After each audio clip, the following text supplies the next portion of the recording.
An ancient farming technique that uses far less water than traditional agriculture is getting new attention around the country, especially in the drought-stricken West.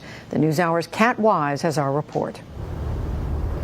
In a greenhouse nestled in a valley near Half Moon Bay, California, farmer Ken Armstrong is tending to his herd, some 3,000 fish who are key members of a complex ecosystem that also includes some helpful bacteria and these floating leafy greens. There's not a speck of soil to be seen here at Ouroboros Farms, where Armstrong and his colleagues are growing produce with an agricultural system called Aquaponics. The fish are the integral part of the system. They provide the nutrients for the system. So we feed our fish an organic fish feed, and this becomes the nutrient base for all of our plants. So the food that the fish eat becomes usable nitrogen by the plants. And so the fish are actually the engine of growth. This is where all the magic happens. In other words, the fish waste becomes food for the plants, and the plants in turn clean the water for the fish. It's a delicately balanced system that requires some basic science to master. I had to do a lot of research, and there was a little bit of trial and error. We lost a few batches of fish before we finally just figured out how the whole system worked well. Armstrong isn't the first farmer to try aquaponics. It's a method that's been around for a really long time. It's believed the Aztecs and ancient cultures in parts of Asia fertilized their crops with wild fish. Today, aquaponics is being used in a number of countries, from Myanmar to Peru to Germany, even on rooftops in Gaza. In the U.S., a small number of backyard hobbyists have been tinkering with the system for years. But until recently, it hasn't been tried on a large-scale commercial basis. Now, the team at Ouroboros Farms and a handful of other operations around the country are giving it a go. This is like a conveyor belt of produce. Jessica Patton's official title on the farm is Plant Whisperer. She harvests 2,000 heads of lettuce a week, which sell for about $3 each, roughly the same cost as an organic head of lettuce. She says the plants here grow about a third faster than if they were grown in soil.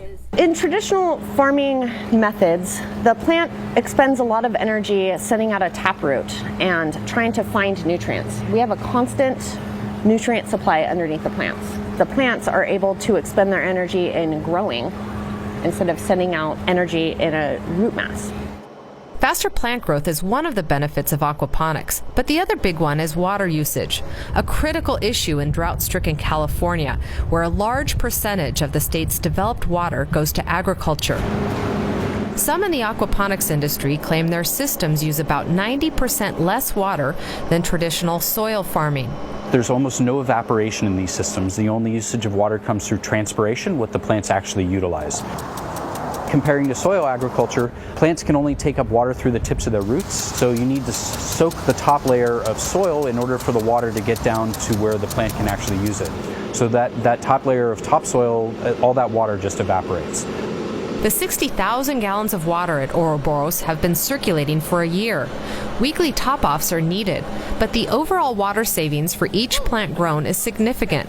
For example, Armstrong says a mature head of lettuce in his operation uses about a gallon of water over the 6-week growth cycle, far less than most lettuces grown in soil. That is amazing. But for all its benefits, aquaponics does have its limitations.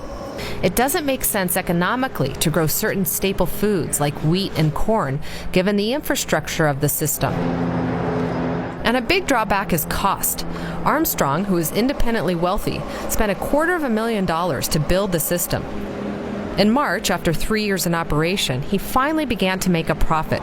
But he thinks it'll be another 3 years before he'll make his money back. We are a long way off from aquaponics taking the place of traditional agriculture. Fred Conti from the University of California at Davis, one of the country's top agricultural schools, studies aquaponics. He says the drought has piqued interest in the technique, but it remains a very small, niche way to grow produce. Scaling up that system is the difficult part. Once you get beyond about an acre of production, then it moves